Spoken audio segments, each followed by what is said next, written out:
A very warm welcome to you, to 2Macs&aDram with Hector Macbeth and myself, Guy MacDonald. Great privilege and honor to be with you today on this wintry day. Of course, brought to you by Liquor City, Claremont. And today we're in conversation with Derek Cuthbert, who's the MD of Brandit Marketing.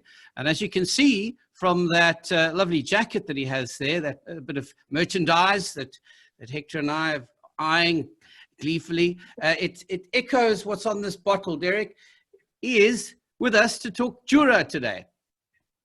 No, well, thanks, Guy, but the bottle that's there behind you is a very, very old bottle. Yeah, that was actually gifted to me when the whiskey festival still used to happen at the CTICC. You okay? It's about the same time as the Rinderpest then. Yes, yeah, about the same time, yeah. Indeed, guys, we are going to be talking to Derek today about Jura, but we're also going to be focusing on what's sort of new to the South African market for Brandit. They launched last year, I think, if I'm correct, a brand called Tamnavulin. So it's always been owned by the White stable. It's one of those whiskies that when you got to taste it, you really fell in love with it, but you just never saw it around. And I'm very happy to see that globally they launched it as a single malt, and they brought the double cask. So they want to talk us a little bit through the little bit of history of Tamnavulin, and then just on the new release and why, and what sort of their future plans are for the brand, Derek. Yeah, Hector, it was quite an interesting discussion when the brand was first offered it to us. It was basically a follow up on essentially the success that Tamnavulin enjoyed in particularly in the UK and Europe, and Tamnavulin was always one of those distilleries in the White stable that was never really released as a single malt. It was a distillery that, well, to this day still doesn't have a visitor centre, but that is in the process of changing. The site is absolutely spectacular. We were there kind of around this time last year, which was great fun, and got to taste quite a large variety of some of the different whiskies. But it was always only into the Asian Pacific market. It wasn't really available anywhere else. And they decided, well, okay, guys, we've now got, it's a spectacular whiskey. Let's make it shine. And they did that. Tamnavulin's quite an interesting thing. You can kind of see on the label. If you, Hector, I don't know if you've got a bottle there. Yeah, I do, yeah. Yeah, so on the label, underneath the name Tamnavulin, there's a mill, essentially the water wheel, and it is a little mill on the banks of the. Ironically, this distillery is closer to the River Livet than the other brand that carries its name. So it's there's an old working mill that they used in the town, and they built the distillery on that site. So it's a really, really interesting little distillery. It's kind of it's probably the weirdest painted distillery that I've ever been to. The colors are, if you look at Hector, I don't know if you've got the box, but kind of all the railings are that color. Yeah. So the railings are, and the distillery's kind of painted a rather interesting color. So it's one of those really solid, dependable, what I would call space-side malts, and doing great things.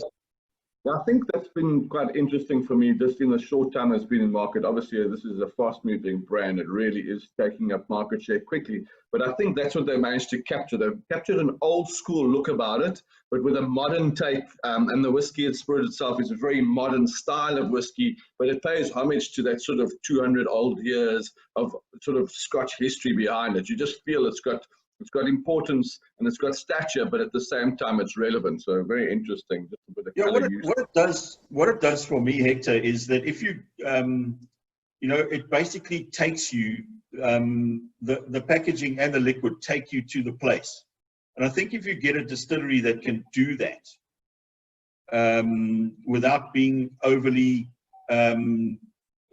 clever about it, I mean, what you want to do is try and transfer the user from being in his or the consumer where he's drinking it into that specific place in Scotland. And it's a really good example of how that can work. Absolutely. So at the moment we have the double barrel in South Africa. Are there any other releases planned, or are we just going to look at that for a while? So and globally as well, or what's happening globally with the brand extension?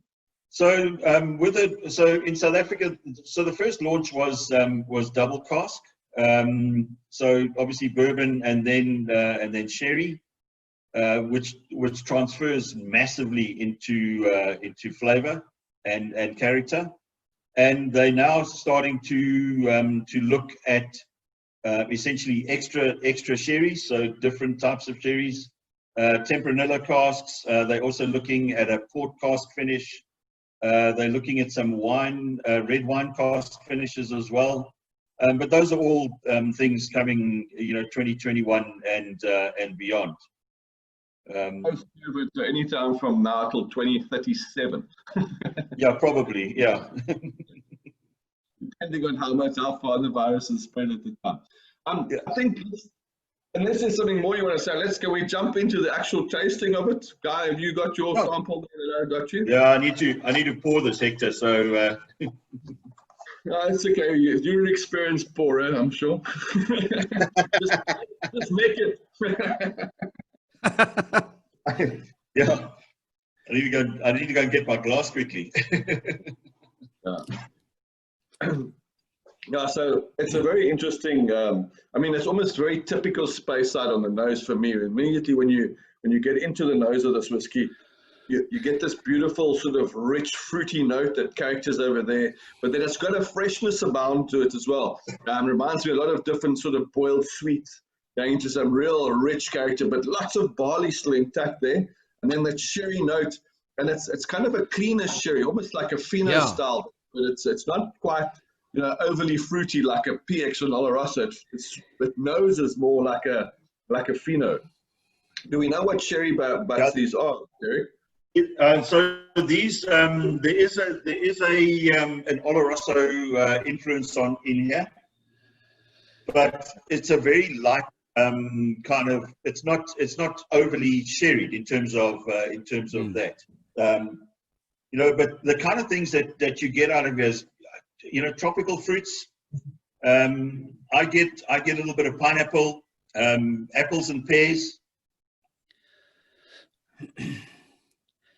Look, I think it's definitely one of those whiskies that, I mean, it definitely reminds you of sherry, but like you say, it's almost like when you're making trifle, you've got a lot of fresh fruit and jellies going inside there, and then the sherry's part of the mixture. So it's not that sort of typical dark Christmas pudding. It's a much lighter, more vibrant, fruity style. More wine forward almost. So almost, things like toffee as well. A little bit of maybe Manuka honey. I'm glad you said that, because that's exactly what I was hesitating on. Nougat honey. Yeah. Very nice and fresh, though. Yeah, it's very, very fresh, and it's very clean as well. That's the to me, that's one of the great things of it. And if you taste this,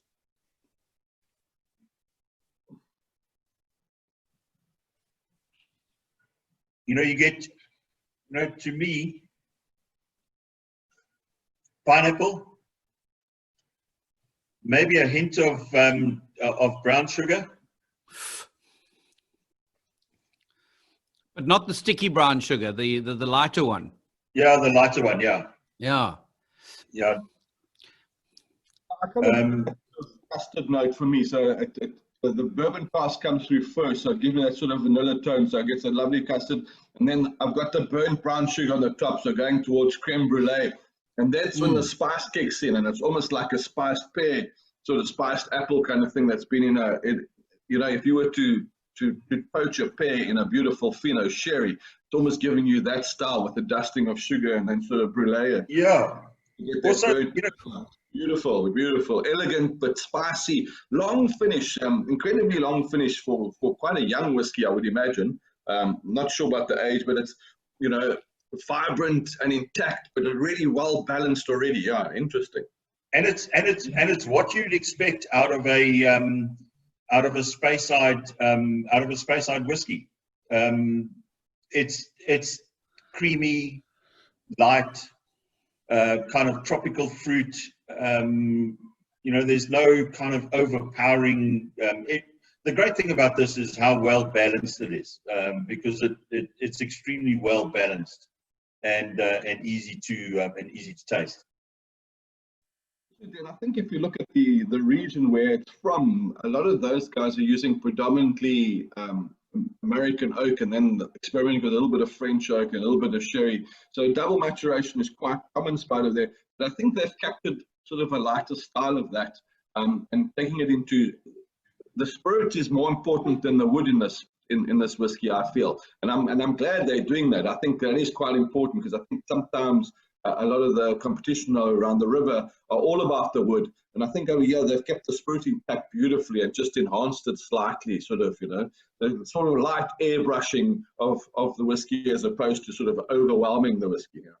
Yeah, and I think, you know, the same thing, it all comes back down to the balance. What they've managed to do is really bad. Look, the Tamnavulin distillery does quite a large volume. I mean, obviously, you know, some of theirs goes quite a lot into blending in terms of some of the other whiskies, but they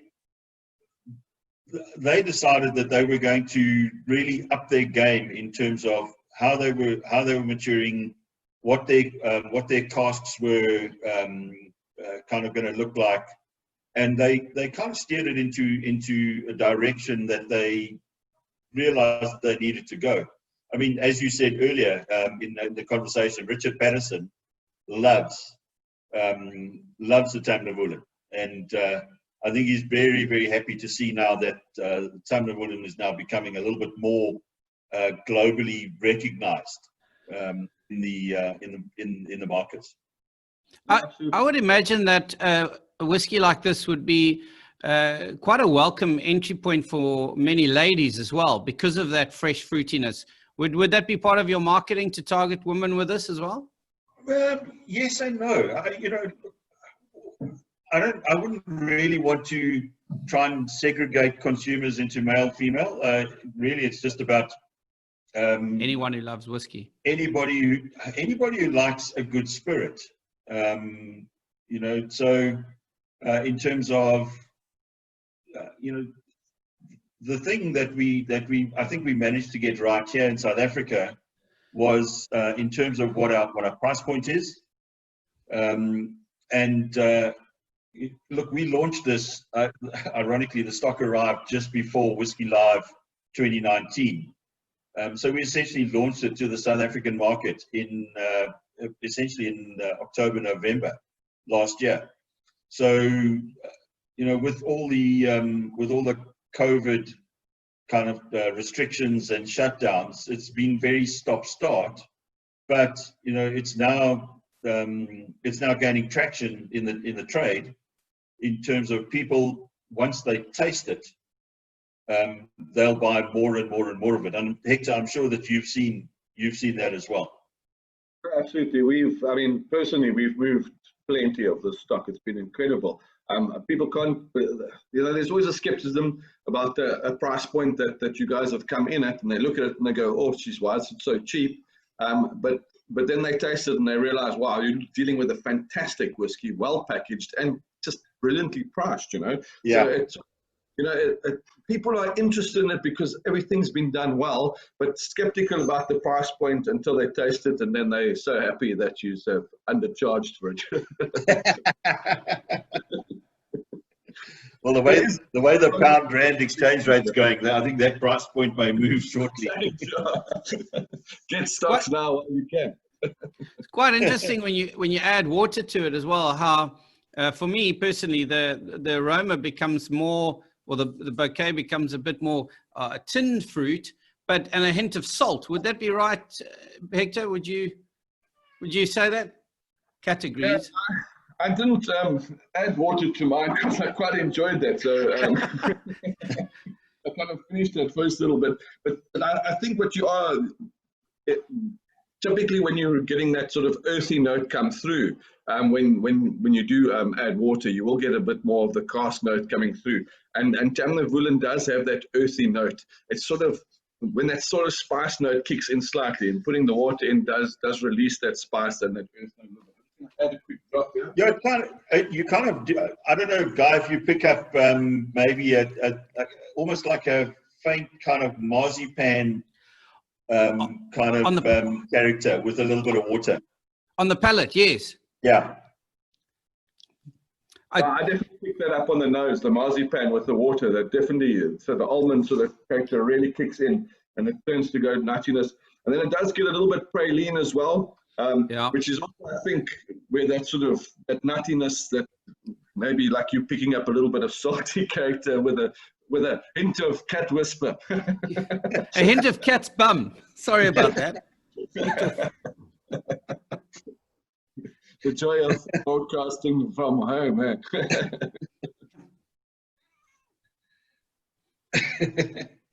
Yeah, I think it's quite amazing how the water does definitely bring out the spice note. So it sort of takes the spirity factor that was there, that sort of had this lovely calming effect, and it just cleans everything out. The water just polishes everything to a high gloss, and then you bang the spice note right on the finish. So it makes things a little bit more obvious.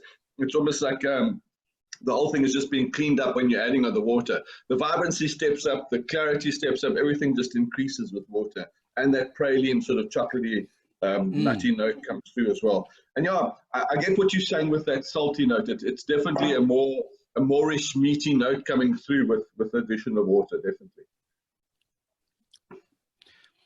Thank goodness the nose buds are still working. Yeah, test your COVID abilities in the mornings. Every morning is a good time to do that. Make sure you can still taste and smell, then you know you're okay.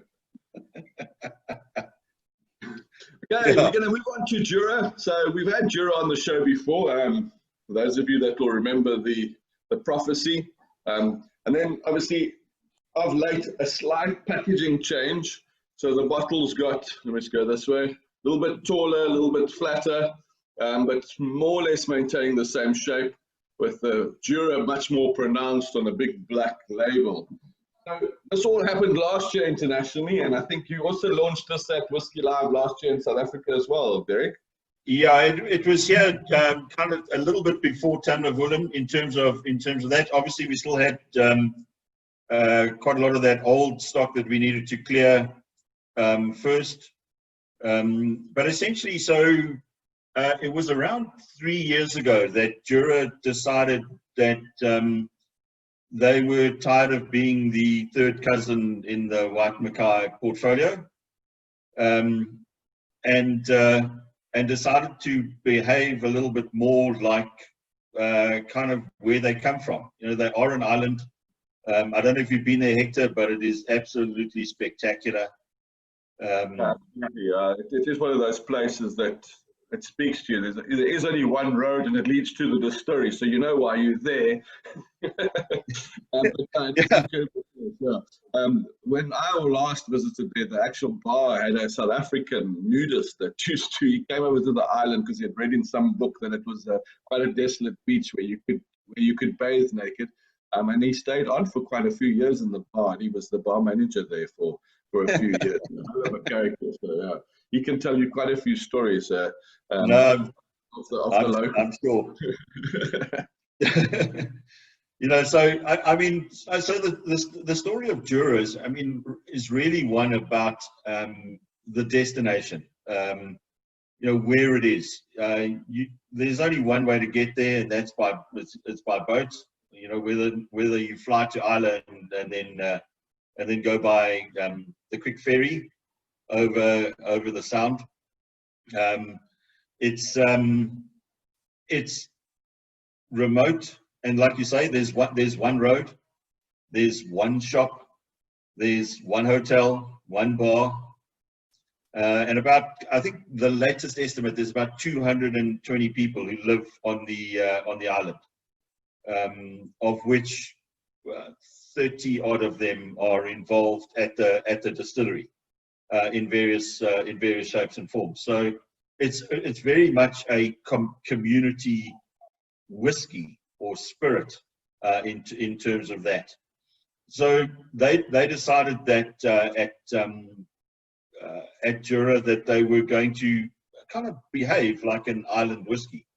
My thinking was always around the old, particularly the old Juras, and those were Jura was very much a kind of a two-style type of distillery. They produced this nice, light, floral, soft whiskey, and then added, in some of their ranges, there was a little bit of a peated element. So what they've decided now is at Jura, and it's global as well, in terms of now recognizing their roots, as it were, and making the Jura name more synonymous with or the Jura brand more synonymous with what they actually are, which is an island distillery. So the peated element is now a little bit more recognizable across their whole range. So in South Africa, we've only got 3 of the new, what they call core range of Juras. So we have Journey, Jura 10 is back, although the liquid now is slightly different to the old Jura 10. And then Jura 7 Wood, which is the top. In the core range in the UK, you add a 12-year-old and an 18-year-old to that.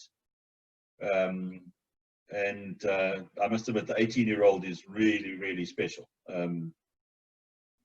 It's interesting really, because the old range always had a 16 and a 21 inside it, and I thought so it was a 10, 16, and 21, and I thought, and unlike a lot of distilleries that you had the 10-year-old that was 6 years older and then 5 years older, I really did think they brought in the different elements. The one sort of connecting seam for me with Jura and another island is that white pepper finish. There's only 2 island distilleries that do that for me. That's Talisker and Jura. And they never embraced enough peat. Obviously, in the 60s, when they rebuilt the distillery after it had been shut for 50 years, they purposely decided they were not going to be like the other islands, and they left the peat out purposely. And only when Patterson got more involved with superstition and prophecy did he bring the sort of peat back. So this is kind of, and I guess that's why they've called it Journey. It's to say, listen, we've gone that route, we've stuck to that way, we came back to peat, and now the journey has taught us what we really are, and now we're giving it back, which is brilliant. And I'm glad they are doing that, because I've always felt in the 10 and 16 in particular that white pepper note seems flat because it doesn't have the peat to back it up. Whereas it's not there, yeah. Maturity of the 21, it didn't matter whether there was peat or not, because the liquid was just so unctuous and giving. Yeah, so I'm glad that they've sort of reinvented themselves without making too drastic a changes. The bottle shape, which was always award-winning for their drip-free, they've kept that intact. Slightly taller bottle, so it stands a bit prider with wider shoulders. So yeah, I'm glad to see they're embracing that the Durex, as it were, Yeah, so I think, yeah, it's an interesting name you came up with there. The 16 was called Durex Own in terms of it from the people of Isla. I think they recognised it. If you looked at all the Scotch bottles on the shelf, the old Jura bottle always, to me, looked like a very small bottle. it looked like a 500 ml liquid. Sure. You know, it was squat and dumpy and all of that. So now they've made the bottle a lot more elegant, and I think it's also a little bit of a very subtle nod to the stills at Jura. You know, the stills are based on a Speyside distillery, so they're really tall, elegant stills, producing a very soft, light, delicate new make. And then their maturation is they're using loads of sherry casks now as well. So obviously you're getting the bourbon cask, and then into the Gonzalez Bayers, Methuselah, the Olorosos, you know, all of those. They've got Pedro Jimenez. They've kind of got the entire range of sherry casks. Yeah, which is fantastic. And then on the peating levels, where I mean, they only used to run 1 or 2 months of the year peated and the rest of the year unpeated. So what has changed there? Are they peating the whole year round, or are they still doing batches? No, they still do batches, but you know, in the old days they used to run essentially 4 weeks a year in terms of peated.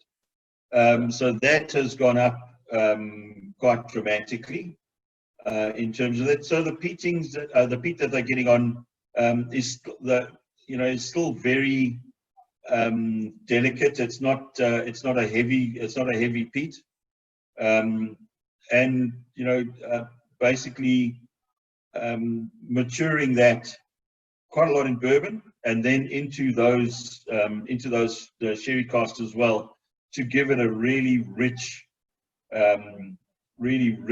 character, rather than kind of that smash in your mouth of peat. Okay, so we taste the journey and see sort of what that is. It looks like this is also double matured, using American white oak and ex-bourbon barrels by the looks of things. So again, double maturation, but just sticking to American oak styles as well. Yeah, it's always good when people make changes. Because changes are as good as holidays, but it's also good when we make change, but it still remains familiar. So my initial nose is, okay, wow, that's typically Jura, and it's sort of soft, mellow fruit note with a sort of island appeal to it, and then in kicks those 2 American wood casks immediately with a big vanilla note that comes huge through. Yeah, so you get quite a lot of vanilla. There's a bit of spice in there as well. Yeah, and it wisps that there might be a bit of smoke in, but it almost feels like wood smoke as opposed to peat smoke. So when you initially, it's obviously from the barrel itself where you're getting the wood smoke note come through. So no real big peat kick, just on the finish there, you're getting a bit of wood smoke in a sort of, again, back to a burnt sugar vanilla note. On the palate. Yeah, I get a little bit of soft citrus as well.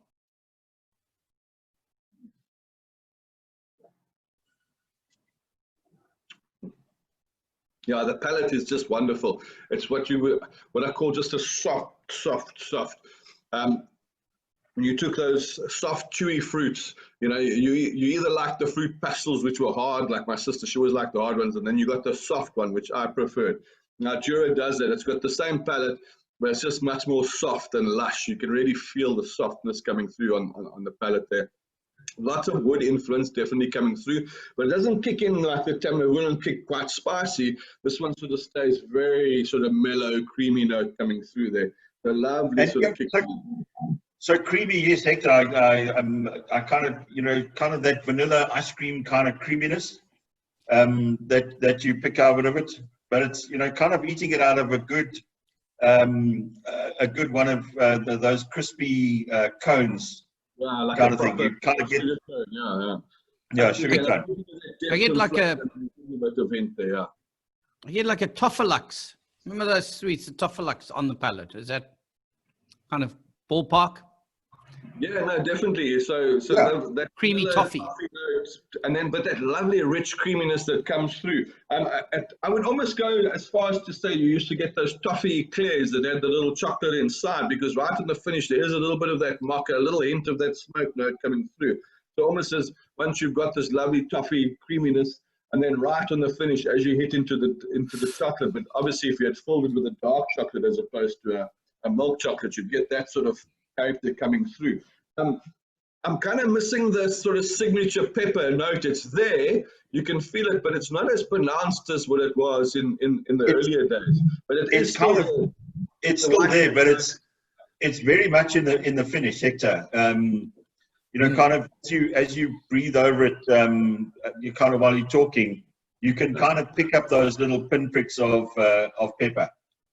Absolutely right. No, it's got this lovely musty dry finish, which is, before that you never doubted it was white pepper. You know, immediately you went, wow, that's a white pepper finish. Now you get this sort of dusty note sitting there, drying it out beautifully. But it doesn't sort of polarize you into going, wow, that's pepper. It sort of just says this, and there's a bit of hint of spice here, but it's soft and delicate. Very interesting how they've maintained the string there without it being as obvious as before.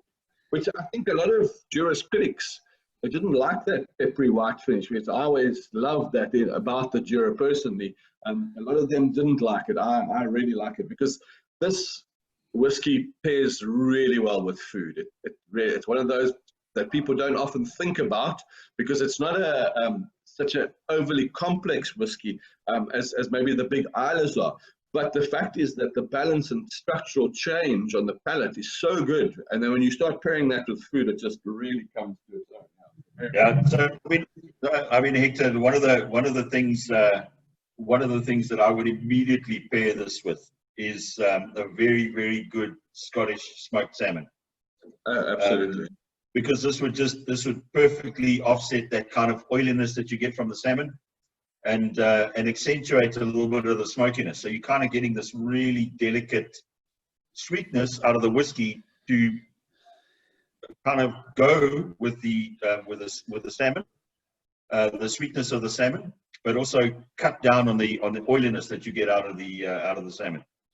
Oh, absolutely, and most salmon, smoked salmon in particular, would work really well because they're going to be using a lot of brine, and the Jura's got that sort of brininess, which will just that came a little bit over there. But I think that wonderful peppery finish, that'll just, those oily notes of the fish, and that'll just combine to really be something absolutely incredible. And a lot of the guys would maybe go towards putting a cream cheese or a Philadelphia in there, but I would sort of tell you to actually go cucumber. People don't realize that from a nose point of view, cucumber and salmon are the closest related. So if you do a couple of slices of fresh cucumber with this, like the Japanese always serve their salmon salads with a lot of cucumber. With this, I'm telling you, that's a trifecta of notes. That would work exceptionally well. Let's see what happens when you add a bit of water. Did you get the did you get the trifecta at the July, Hector? I forgot they were even racing. I thought it was Wednesday today. And I might have been right, but that's what I'm saying. When was July? Did it happen? You've got to lay some money on the US lottery. Apparently the draw is tomorrow morning. 7.7 billion rand. My word. Yeah, wouldn't that be nice to live? Yeah. Can you imagine 7.7 billion rand with one little swipe? Unbelievable. Yeah, crazy stuff. Think of all the distilleries you can buy. Probably. Sure. Although he did say rand, so it's almost like there's some dollar that you're talking about now.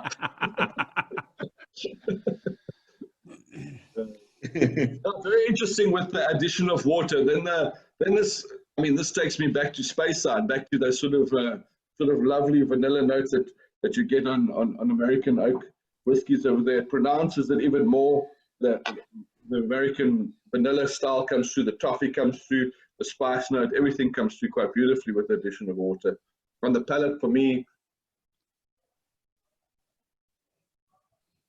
again, it pronounces the toffee and the vanilla note, but it almost, if you were to put an artificial flavoring of sea salt caramel kind of together with an ice cream, that kind of takes me to that kind of note, which is quite pleasant actually, I must say. I'm really getting that salted sea caramel note coming through, which is very, very interesting, and it's beautiful. It's sweet, it's rich, but it's still that little salty finish. This again tells me that this whiskey will pair really well with food. Yeah. Yeah. It's one of those really interesting, flavors, and to me, I'd rather just put a tiny dash of water in it rather than try and change it, for want of a better description. Make it a little bit too over the top. But the other thing with this is they also now starting to look at kind of what is the mixability of this. Kind of what cocktails can they come out of this. And the one key one that came out for me was like a Cloudy Collins would be a great example to really make this stand out a little. I think so. I think a blood and sand would be quite interesting, or a good old fashioned with your glider, if you could do a sort of a good old fashioned rusty nail idea where you put the whiskey and the liqueur together. So with your glider and this, that could also be quite an interesting little combination over there, I think. Yeah. It's something I haven't tried yet, but I think there's you give me an idea. Absolutely, I think it definitely will work quite well together, because it's got all the precursors that you require. I must say, what the water does to this whiskey, that from a negative point of view for me, why I prefer the other one, it loses those textures. The spirit takes you through that textural change through your palate, which is wonderful for pairing with food. Whereas when you add the water, it shows how good its mixability is, but it sort of takes away the texture and the layers, and suddenly you just got sort of a little bit more, sort of almost like a caramel swirl as opposed to a real sort of in-depth. Yeah, I'm glad you said that, Hector. Caramel, yeah. Because for me, that's what I was going to say, is like a sort of a whirlpool of caramel at the end, but it certainly for me, without the water, it had a lot more guts to it, and something that you can certainly enjoy. Yeah, I think this is quite well priced, if I'm right, Derek. What sort of is this in the retail at the moment? Yeah, so that's kind of around about 600. It also depends on where the different groups, different pricing models, but 550, 600, 680 kind of top end of that. It's reasonably priced again, I mean, I suppose that is kind of the entry level of your more serious island malts. So they're all at that sort of price. I mean, I don't think you're going to find many islers under that price point either. So I think they're eating in the right spot again, and I think they've done really well here. Then 7-wood. A mate of mine used to carry a 7-wood in his golf bag, but he was a cut golfer just like me. I must say, the first time they said 7-wood to me, I went, 7-wood, like, okay, what the hell? Why on earth would we want 7-wood finishes? And just the poor whiskey ambassador that has to remember all 7. Yeah, and pronounce them if you're not French. So the Jura 7-wood story was, kind of a really interesting one. Obviously starting with a new make out of that, and then how could they build on that in terms of getting sort of a richer, deeper, almost more Highland style whiskey. With a splash of peat in it. And what they did here was so obviously one of the 7 is the American white oak, which they use across the portfolio. But then what they did, which was really interesting, is they went to 6 different regions in France. And it's all oak trees, but they all have slightly different wood grains and finishes that they lend to the whiskey.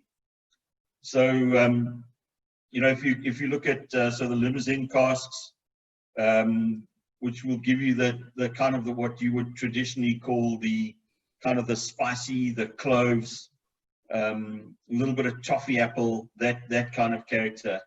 Going to Allier, which is same thing. It's nutty toffee, a little bit of licorice and pineapple in there. Tronquet is ginger cake, toffee apple, a little bit of cinnamon, and then you know, places that give you some of those tropical fruit, peaches, mangoes, kind of grape pulps as well, from Libertin. From Voice, you're getting citrus, coffee, chocolate. You know, so you're getting a whole different, what I would call smorgasbord of characters that they've put and managed to get it all together. The peat is still very, very light there in terms of that, but it's not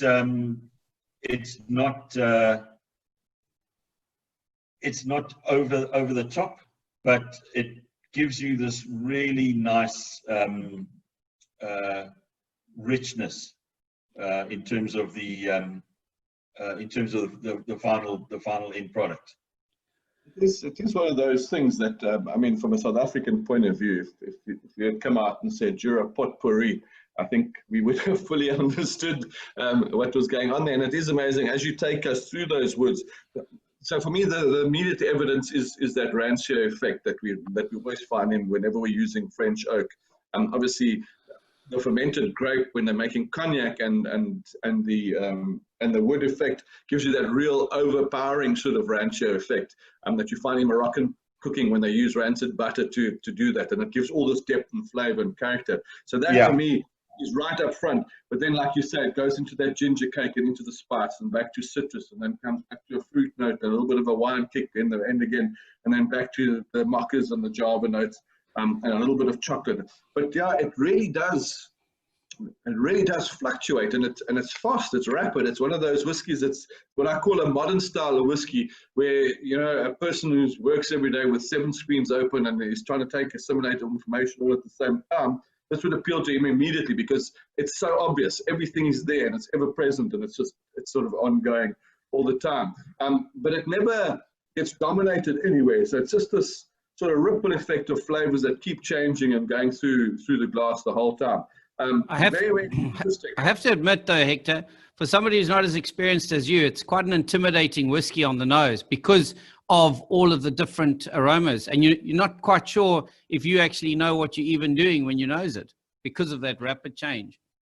No, absolutely. It's like an ADHD kid, you know. So it's just like it's just so much energy and bustling and everything, and that's why I said that what works for it really well is when Derek speaks you through the 7 woods, then you understand why they're there. It's kind of rapid fire, but when you talk your way through it, you can see everything present, and it makes itself quite announced. So it is a whiskey. And that's where it gets confusing because it's so rapid. You need to slow it down and not adjust to its pace. So that's what's hard for the sort of person who's not used to drinking this kind of whiskey. It'll just be too fast for them. Whereas if you actually do slow it down, nose it, think about the wood, go back, that's when you find it. Then it's sort of everything falls into place, and then you can sort of really enjoy the palate a little bit more. Yeah, I think, Guy, you know, by the same token, you know, I think every single whiskey, if you're discovering it, it's really, you need to spend a little bit of time with it, and really, because, you know, kind of the way that you taste things is possibly completely different to the way I taste things. And our memories of flavors and aromas might be slightly different. So, you know, it's all very good and well for, you know, for you to say, well, there's all of these notes and all of that sort of thing. But if you don't find it, you don't find it. It's not a bad thing. I think it's something that, you know, what you need to do is appreciate what the liquid is, what the spirit is, what the brand's all about, and go on a journey essentially. And the other great thing, I know I mentioned this about the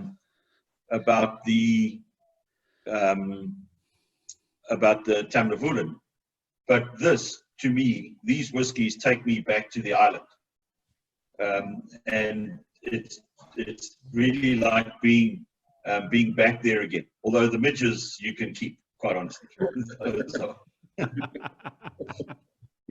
Those look nasty. I must say though, funny enough, on the palate, as much as it's got such a sort of vibrating nose and it's ever changing, the palate just delivers one clean, big, rich swipe of loveliness. I mean, it's just no other way to explain it.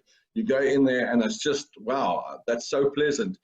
It's vibrant, it's rich, it's got a lot of sweet layers to it, but at the same time, it's got a lot of weight on your palate, but it never overpowers. It just remains smooth and softly. And then when you let it go, it's just silky smooth finish. And it sort of trickles into, and then hints at all those notes that the nose is there, but it never quite sort of stops in anyone. It just says in a sort of fleeting way, those things are there, but we need to slow this right down and just take your time, have another sip, have another contemplation about life, have another sip, and just really slow down to the island's pace of things.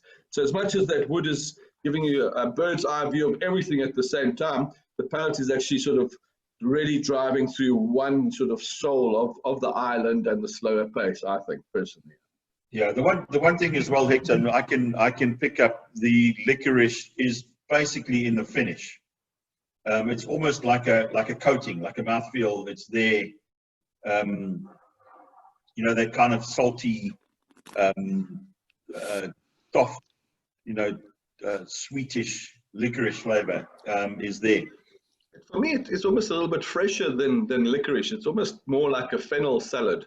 You know, when you've got a finely sliced fennel note coming through it. So it's green at the same time as a little bit of the fennel, you know, it's a sort of, the aniseed is working between licorice and green. It's a little bit fresher than licorice. And for me, licorice can get quite sort of salty and overpowering, whereas this stays fresh for me.